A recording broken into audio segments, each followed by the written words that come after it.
Hey folks, Ryan Kennedy here. Welcome back to the podcast. Today's episode is going to be unpacking the topic of anxiety. This is a mental health challenge that impacts millions and millions of people. And in light of Mental Health Awareness Month, being the month of May, I've invited Trish Barillas on the show since she has a deep understanding of anxiety and other life challenges that really directly impact our mental health. So you're going to want to tune in closely to today's show if you've ever suffered from bouts of anxiety or chronic anxiety, and if you're interested in learning ways to overcome it. Trish is a Latina life coach specializing in anxiety, breakups, and job advancements for well over a decade. She's the author of the first ever Insta book titled A Face of Anxiety, which is an autobiography of her journey living with anxiety and panic disorder.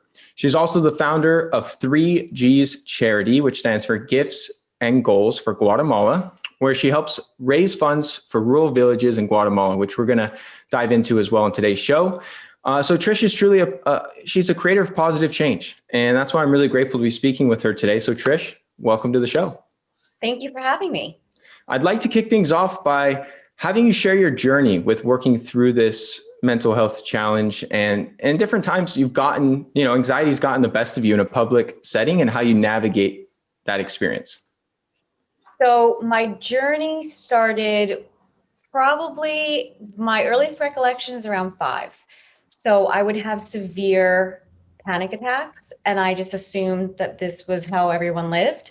I had bad separation anxiety, OCD tendencies. I had issues eating. My body would just shut down and I would freeze. So all through, my younger upbringing, high school, I just didn't know that I was different. I didn't know I had an illness. And back then that was, pre-computers, Google, like we had card catalogs. So I would be like taking out books on psychology, but then I couldn't take it out. So I'd sit in a corner. So it was really tough because we didn't have this platform. We didn't talk about it. I do come from parents that are immigrants. So there was a language barrier between us to begin with. So I had nowhere to go. And finally, one day when I was, I believe, I forgot what year in college, might have been my junior year, but we used to have these infomercials that would say like, do you suffer from? And then it lists all the categories. And it was 3 a.m. because as an anxiety sufferer, I have a hard time sleeping. And I woke up and I was like, oh my God, this is me. Whatever they're talking about. Woke up my parents. And I was so excited to share with them. And then they yelled at me, threw me out. And then the next day we found a specialist. So that was where it came to. That's where I really figured out that I actually had anxiety disorder. And there was a name to it. And publicly, it used to pop up more often, I would say, when I was younger, but I was really good at hiding it. Now, as an adult, I'm just very honest. And if I know I'm in a triggering situation, and the story that I'm about to tell is quite funny. So I was traveling to New Zealand. I live in New York.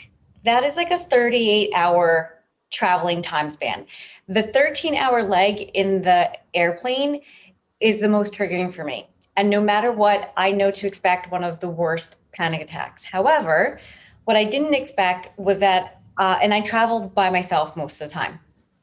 And there was a guy next to me, and I told him, I have anxiety disorder. I might go into a panic attack. Don't worry. I can manage it. I know what to do. I'm just letting you know since you're my partner, right? Like we had like these bucket seats. And I wasn't able to get into my routine because he was talking to me, wanted to know more about anxiety. My book just came out. So it was within 15 minutes of taking off, and I started violently throwing up on this man. Oh, no. And he was so scared, but thank God I told him, because then he told the airline attendants, no, she's just having a panic attack. They put me in the bathroom. This man was like putting ice on my neck. For 13 hours, he was scared and didn't sleep because he was afraid for me.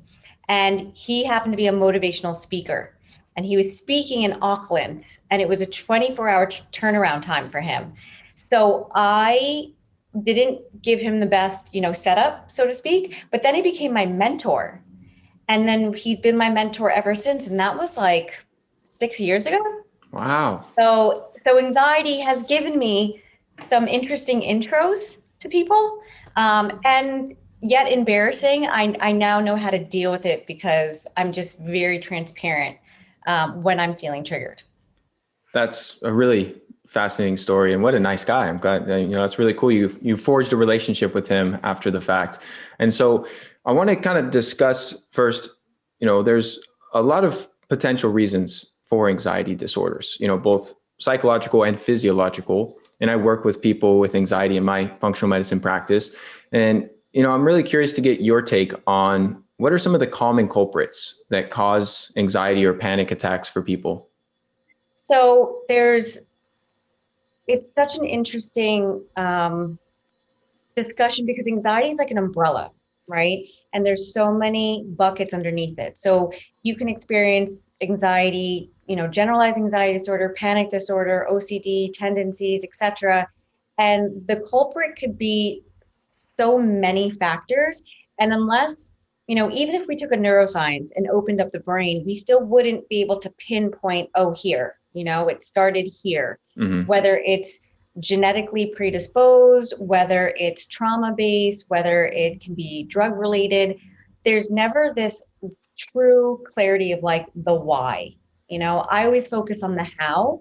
How can we live and have a fulfilled life managing the things that we do know about our anxieties? So the culprit could really come down to your chemical makeup or your environment and what type of lifestyle you lead, which leads into what you put in your body as well. Oh, absolutely. And yeah, the etiology and a lot of health challenges people suffer from isn't always as important as what can we do to resolve it, and typically it's a combination of a lot of those things you named. It's not just one thing that you can trace it back to. It's the accumulation of, environmental triggers, nutrient deficiencies, psychological stress, emotional stress, different traumas, all the things that, you rattled off. It's usually they all play a role, right? And so going into kind of some of the how, I'm really curious to hear your take on, with your work, with your, coaching clients, where you start. If someone's listening to this and they're like, this is me, Trish, I have these panic attacks. I have anxiety. It's really unpleasant and I want to work through it.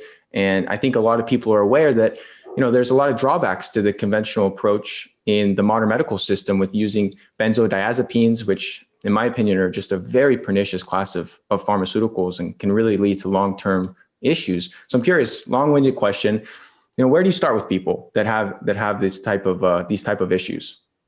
So I like to go back to basics, meaning how does it show up on your body? How does it show up in your thought process? So I go through a list of physical triggers and thought triggers, because generally those who are more anxious don't dive into the parts of them that scare them, right? So we're fearful of the way that we think. We're fearful of what's happening to our bodies. So usually people want to push that away and they want to just get through it or distract, right?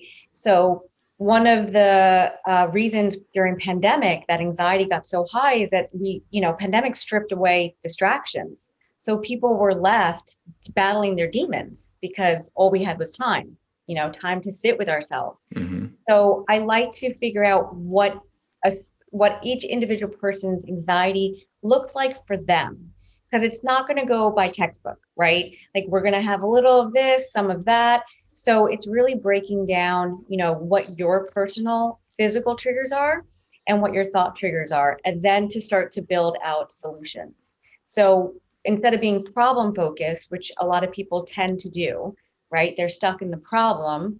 We're trying to figure out what's the solution then. We know we're anxious or we know we're stressed. So then what's the solution? And the solution is not doing nothing, right? Because that just perpetuates the problem that you're experiencing. And whatever you resist persists. So it's not just going to go away either. So you have to be actively involved in your history of how does this affect me? What are the steps I can do to then alleviate it? And then seeing what your trend is. So for me, I know exactly the times that I'm going to be triggered. Predominantly, sometimes they do pop out of nowhere, but generally I can navigate my life according to what I already know about me. And that's a lot of the work. And what steps do you suggest for people who are unsure what's triggering them? I get a lot of people telling me like, Ryan, I get this feeling in my chest. I get this anxiety when I wake up in the morning or before bed, and I don't know why. They're like, there's no single emotional stressor or work stressor or anything that they could pinpoint it to. And they just get this sensation, of anxiety, and they feel anxious. So what do you recommend for those people to really try and figure out what might be contributing to that? So I always try to do the backwards motion, meaning, okay, well, before you went to sleep, what did we watch? What did we expose ourselves to? What did we eat? What were the motions before that? Mm-hmm. And listen, panic has woken me out of a dead sleep. It has woken me in the morning.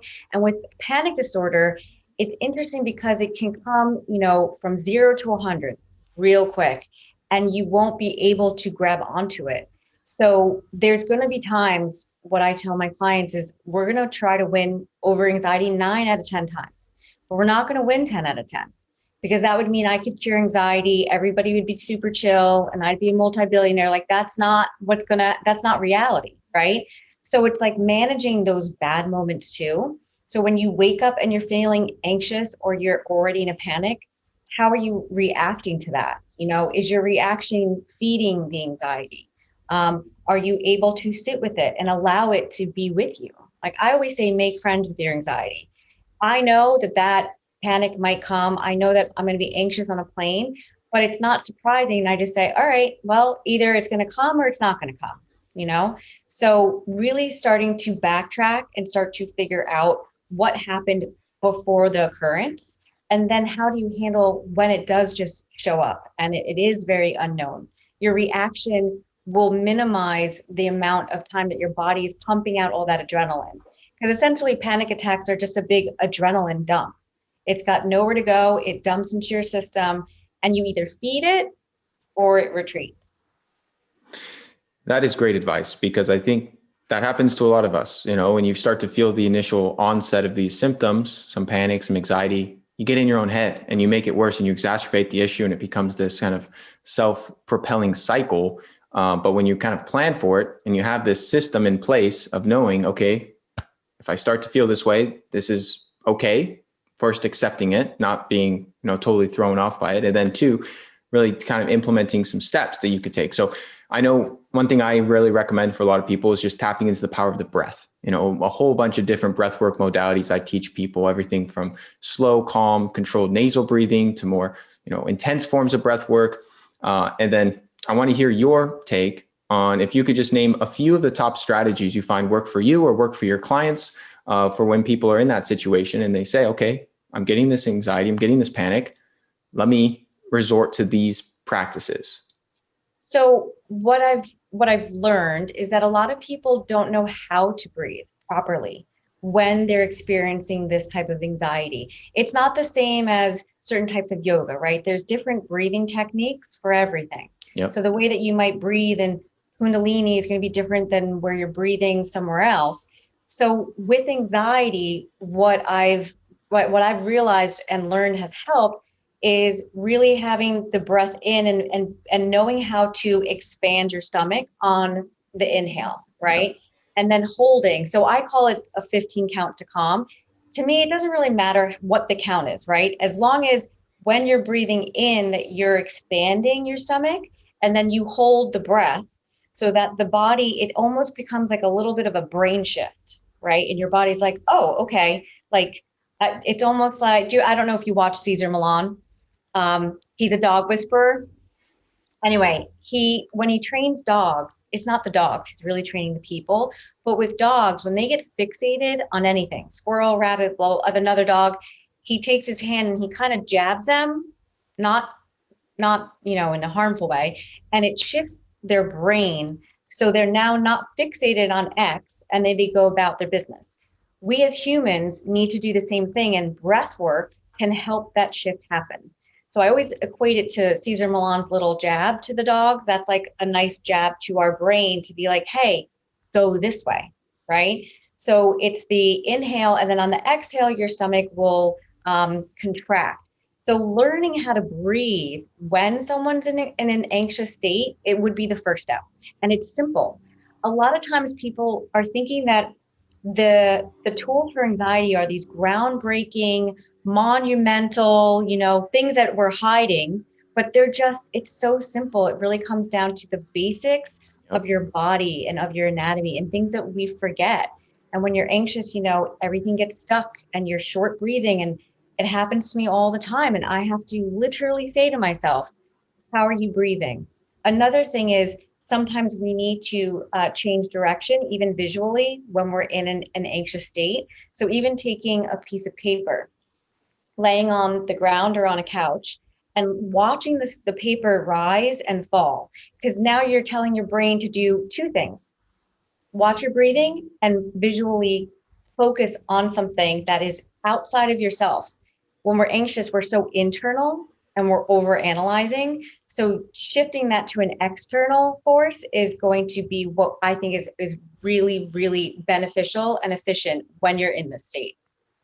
A few months ago, I gave a talk, just all about health optimization to this, community of individuals. And they asked me towards the end, if I could only give one piece of health advice, what would it be? A lot of them thought I was going to say something around nutrition or sleep or exercise. And I told them, learn how to breathe properly, because you're right. So many of us don't know how to breathe. We're never taught how to breathe. We're taught all these things in school about math and science and all these things, but we're not taught how to use the most fundamental, human, essentially, thing that we do is breathe. And most people think it's just automatic, but so many of us are shallow mouth breathers, and it really is creating the environments for this type of anxiety. And when you slow down the breath, like you said, deep diaphragmatic breaths, I always teach people to double the length of exhale versus inhale. So going like a 5-second inhale through the nose into the belly, really expanding that diaphragm, hold at the top for a second or so, and then a slow 10-second exhale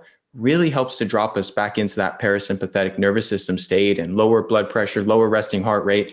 And it doesn't take anything. Like you said, it's free. It's accessible to you 24/7. It's not like you got to go out and buy some fancy biohacking gadget or any supplements or anything like that, because people do have that in their mind. They're like, I need this perfect superfood or herb or vitamin, or I need this, gadget. It's like, no, you just need to learn how to use your body. And so I love that you shared that. Yeah, it's always, what I find interesting is it's the simple things that are always the hardest, the basics, the simple things that you tell people, like, this will work, like this can help you. And then it becomes difficult, right? When someone has to do it on their own, or they have to keep themselves accountable, or when they're in a state of panic, oh God, what was that thing, right? So another tool that I use is, what's the one thing you're never leaving the house without? Your phone. Right. So in your phone, I always tell people, this is where we lift our physical triggers and thought triggers. And then in the phone, when you're in a rational state of mind, because when we're rational, we're good. A lot of anxiety sufferers, they are smart, they are detailed oriented, they are usually like, badass bosses, and then their brain goes into irrational thinking, and then everything else flies out the window. So if you have your solutions built into your phone, so that way, because when you get hit with that adrenaline, you're flighty and you're grasping for air, you can't manage your thoughts. So I always say, go to your phone, go into your notes section and go through your solutions and try and go through them one by one. Not all of them are going to work all the time, but but the one that will, that's going to pull you back into your body, because we're not grounded in that moment. So it's really about, how do we get back into our body? That is huge. And I tell people this all the time. The consistent and proper execution of the fundamentals is so rare when it comes to our health and our wellness. And everyone's they think it's going to be a complicated solution, because it's almost like the mainstream has programmed us to think if it's simple and easy, it's not going to work. But it's quite the contrary. They want it to be complicated. Yeah, so that they could sell you their special, masterclass or ebook, whatever it is, because there's not a lot of money in just saying, hey, do these different breathing modalities and it's going to help you tremendously. You're not selling anything. So it's, comes back to a lot of issues around, the different special interests in our world today. But ultimately, that's really what people need to come back to, is how can I really take back control of my body by performing these very basic functions that are going to completely recalibrate so many systems, both neurologically and also in the physical body. So we talked about breath work. I liked your phone, analogy and tip there. What else is worth sharing with the audience as far as other tips or practices if they're looking to alleviate this anxiety? Lifestyle. If you know that you're if you know you're an anxious, a lot of people start or try to live a non-anxious lifestyle. I know because I pretended to do it too. I was like, oh, I'm fine. I can live in a non-anxious world, but I'm an anxious person. So if you're anxious, you can't force yourself into this lifestyle that's not going to work for you. So if you're someone that gets triggered by what you expose yourself to, regardless of what your friends or family or partners are watching, like for me, yes, I've never watched Game of Thrones, not one episode, because it does something to me. It feels dark to me. So I can't watch it. I know that I'm going to be triggered. Therefore, it's not conducive to my lifestyle. There's certain things that I know about how I am. If I'm going to a big dinner and that might make me a little nervous, I eat before I go to a dinner. If I know that the news, especially during pandemic, was very triggering, I made my husband my news source. And at 3:00 in the afternoon, I would tell him, what do I need to know? Right? Give me the breakdown, because that was less scary for me. So a lot of times I hear people saying, well, I watched this thing and I shouldn't have watched it, or I listened to the news and I shouldn't have listened to it, or I'm following XYZ on Instagram and it doesn't make me feel good. If it doesn't make you feel good, just stop doing it. You don't have to be, a certain type of person that does this or watches that. Like, who cares, right? Like, we have to start living according to what is best for our mental health. And if you're an anxious person, don't try to be a non-anxious. It's like morning people and night people. If you're a morning person, you will probably never be a night person, because that's not the way your body works. You're not optimized for that. I'm a night person. I'm never going to be a morning person, and I don't shame myself. I embrace it. And I'm like, this is who I am. And that is what my body likes. So we have to start living more according to our own mental health and really truly living that type of lifestyle. And I think that's where people really don't connect, right? Like they're almost going against the grain. 100%. You really have to identify what's serving you and what's not, and eliminate what's not. And it sounds simple, but it's not always as easy to identify as it seems, because sometimes there's other addictions or other types of, these things might be a vice, or it might be benefiting them in some way, but also detrimental in other ways. So there's always a lot of gray area in that. But I like what you shared there. One thing that I found to be very helpful when I'm working with patients that have, high levels of stress and anxiety, one thing that I really integrate with their protocols to increase their body's resilience to this stress or anxiety are hormetic stressors, which are, very acute exercises that essentially are stressful to the body, but provide a net stress relief and increase your body's resilience to this stress. So a couple examples would be like cold exposure, heat exposure, like the sauna, exercise, sun exposure, fasting modalities. Do you have any experience with these and using them with your clients? Or these things that you recommend to people? Yeah. So because what we really try to do is figure out a solution that people can do no matter where they are. So you're not always going to be home, right? Eventually we're going to be out in the world.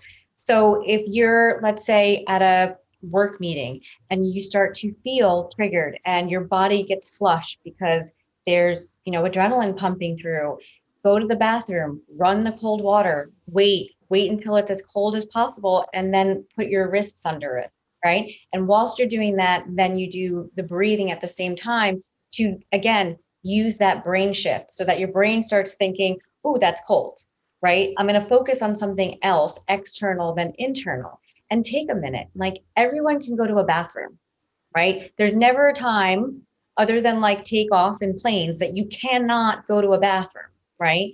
So we have to start looking at our everyday life and see what we have access to. There's something that I like to call the power of V. So and you can do it in your chair, you can do it standing. I won't go through the whole thing, but essentially you put your arms over your head as a V, and you're pumping your fists quite fast. So what you want to do is you want to pull all the stress that you might be feeling up through your abdomen, shoulders, and out through your arms, and you're flicking it away.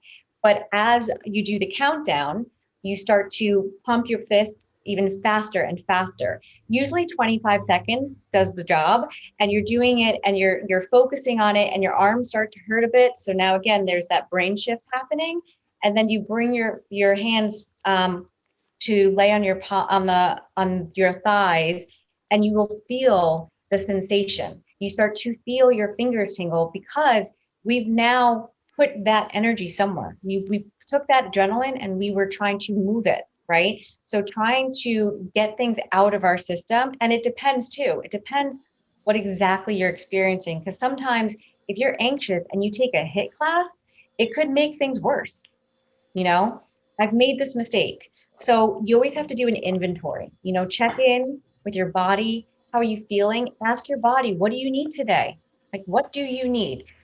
Are we going to stretch? Are we going to do a HIIT class? Are we going to do Peloton? Are we going to take a run? Like we're not good as humans in checking in with ourselves ever, and it's one of the things that I try to teach the most is what is your body trying to tell you? And what are you not paying attention to? Because we just don't listen. We're really bad at listening, and again, it's because it's back to basics. People think it needs to be this mind-blowing, epiphany, but really we're just trying to tap in and say, hey, how are you feeling today? What do you need? And sometimes a higher level of movement or engagement will work for the adrenaline, or it could actually make it worse and make your heart rate faster. But again, it's always going to be trial and error to see what's going to be compatible for you. I know that I cannot do berries. I learned that the hard way, but that's something that now I know my body doesn't like it. So I have to go something a little bit softer, right? So everything is a factor, but heat for me, as with anxiety sufferers, is a little bit different just because when we're feeling sensations, our body is so hot. So we're actually trying to cool the body down as opposed to rev it up. And a lot of times that's a trigger. When people get too hot, like at night if they're too hot, if they're outside in the heat and they're too hot, like that could that's a very common trigger, is that they get overheated. Good to know. Do you have any experience using kava for yourself or for clients you work with? It's so funny. So I don't know the correct medical term for it, but me specifically, I have one of those opposite reactions to certain types of either drugs or supplements. So melatonin, which majority of the world is using, is to create calmness, right? Peace, calm. People take it before you go to bed. It will give me a panic attack. I cannot take melatonin. Kava does the same thing. For whatever reason, my body does not work well with it. And like Benadryl usually makes people sleep, right? It makes them tired. My reaction is it's as if I drank, 3 energy drinks and now I'm just off the wall. So I think it's something that you have to be so specific and really observant about what works for you. And I always say, if you're going to take anything, take it on a weekend. Anxiety sufferers are scared to take everything. They will have it in their cabinet for months. They're scared. Is it going to give me panic? Is it going to give me this? So it's really like you need to go so slow, step by step, and really just trust your body. And if it gives you a certain reaction, then don't take it anymore. Yeah, we're all biologically unique. So it's important to know that nothing works for everyone. And so like you said, it's about trial and error, seeing what works for you. But the reason I brought up kava, I've had a lot of success with people and helping with their anxiety just because of the way it can help to recalibrate the GABA receptors. And it's top of mind because I just interviewed a kava expert on the show, Cameron George, who got off benzos and really healed a whole bunch of his anxiety issues using that plant medicine. And so I was just curious if it's something you've integrated with your coaching clients, but it sounds like it does not serve you personally. Serve me. For my clients, L-theanine, having some support to the central nervous system. Ashwagandha, I haven't heard any, side effects with ashwagandha, so that's really mild.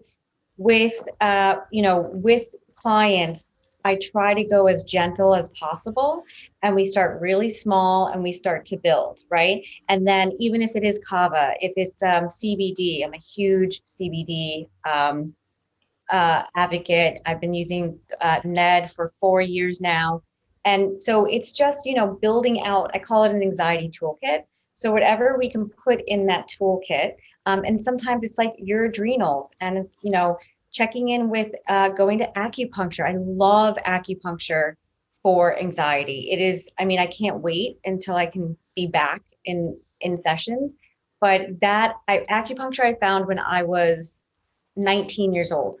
So I've been doing it, well over 16 years ish. But so again, it's like, you're just going to figure out what works for your body, and then, and not be scared, right? Like, we're just so scared to figure out what the next thing is.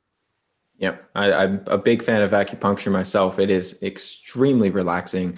So I'd like to switch gears to the topic of breakups, something I know you work with people on. And one of the gentlemen in my men's health optimization community shared with me just yesterday how he's going through a really tough breakup. And I know this is a big challenge for a lot of people over this past year. And so what advice do you have for people, just kind of general, recommendations? I'm sure it varies case by case, but some general tips for people who are having a tough time processing and getting through a rough breakup. Well, the hardest part is acceptance, right? A lot of people hold on to the hope, right? Like, oh, I hope they realize that their life is better with me in it. I hope that when they are financially sound, then we'll get back together. So there's a lot around hope that keeps us a little bit stuck in the way that we see our current reality. And again, it actually comes down to listening. People will tell you what has transpired. They'll tell you what's happening at the moment. And if they're saying, this isn't working for me, it's not that there's this other, these other forces, and people are dying to figure out like the one thing. Well, what was the thing I did? Like, I need to know what I did. And it never boils down to that. Like, when you fall in love with someone, you can't really pinpoint, all of the things. It's like, generally it's an overall feeling of like, I just love this person. So in a breakup, it's a general feeling of, I can't be with this person. It's hard to drill it down. So my suggestion is always to go back and see what we may have missed, right? What are the things that person has said to us that we're just not listening to? And at what phase are you in? A lot of times people don't want to go to acceptance, or they want to replay the story because it means that it's still going, right? So they don't actually have to accept, because once we accept, then it's over. And that's a horrible feeling. So I always ask them, what can we learn about this relationship? And not what can we learn about the other person? Because that's what everybody wants to do. Well, I think they're narcissistic, and I think that they're just going through this. And I think, I don't care what's happening to the other person. I want to know what's happening with you. Where did we go? Like, what have we learned about ourselves? How can we then move forward, taking some knowledge, not repeating patterns, and learning to heal in a healthy way, right? Like, what is your reaction to this? And how are you feeding the story? What's the narrative? Because a lot of times it's not always the truth. So we have to stick to the truth of the situation. So again, and I'll give another tip, comes back to the phone. I always say, let's break down the facts. What do we know to be facts of the breakup? Well, they don't live here. They don't want kids. They don't want to get married. Whatever it is. But if it's a fact, then we put it into our phone and we say, these are the facts. This is why the relationship didn't work. Fact, fact, fact, fact. So when you're feeling these, ideas, or, well, what if this just happened? What if I change myself? Then I say, pick up the phone. What are the facts? Let's bring it back, So we want to bring it back to reality so that you're not creating a story to perpetuate your hope. That's what we don't want to do. And we're so good at creating stories. Oh man. Yeah. I mean, all of it lives in stories, right? Anxiety lives kind of in BS. None of it's real. Mm-hmm. None of it's based in anything factual. Like feelings aren't facts. It's a feeling. It comes and it goes, right? But we grab onto it and we're like, no, this is true. This is what happens. Let me tell you, but that's actually not true. So we have a hard time, keeping that straight in our head, which is why it's so healthy to talk to people. Yeah. Because they can then reel you back in, and then they keep you grounded. And then you'll have a healthier time processing. Absolutely. And sometimes you need that outside perspective, because when you're on the inside, it's hard to see these blind spots and these other variables at play, because sometimes we don't want to see them. And sometimes it's just we're in a situation where it's difficult to look past those things for, many of the reasons you mentioned. So thank you for sharing all that. I think that's really valuable for people to hear. I want to kind of close out the interview today, hearing more about your charity goals and gifts and goals for Guatemala. So can you share more about the mission behind this endeavor and how people can support the cause? So the mission is really to help women and children. So in Guatemala, about a third of the population live in extreme poverty. And I mean dirt floors, steel roofs, no electricity, no real running water. And I'm 100% Guatemalan. My parents are Guatemalan. They came to this country, or my mom did, when she was 18, and a family took them in and basically gave them an opportunity of a lifetime. And then my sister and I were raised with this Jewish family in, one of the wealthiest areas in Long Island, and whatever their kids did, we did.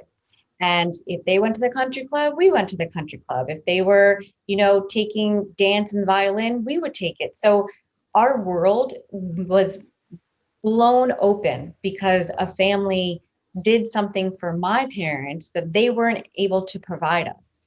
So, and the father, Sidney Khan, he had passed away many years ago. But I always said, even as a young girl, when I can, I want to pay it forward, right? Like, because someone did this for me and I wouldn't be where I am today, I need to do something for my country. So when I got out of corporate and had time, I finally was like, I'm gonna do this charity. I didn't realize how hard it was gonna be because I did everything by myself, the IRS. And so either way, it took 8 months to finally get all the paperwork, but then it became a kind of like a friend thing. Like, all my friends were so involved, and a lot of them are my board members, and they just knew I go to Guatemala all the time. My parents retired and lived there. We have a farm there. So the farm is in a very rural area.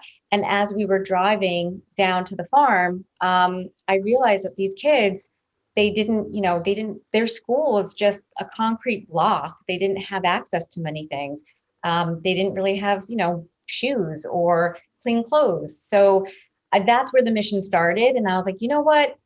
There's so many charities in Guatemala, but they're in the locations that are a little bit safer.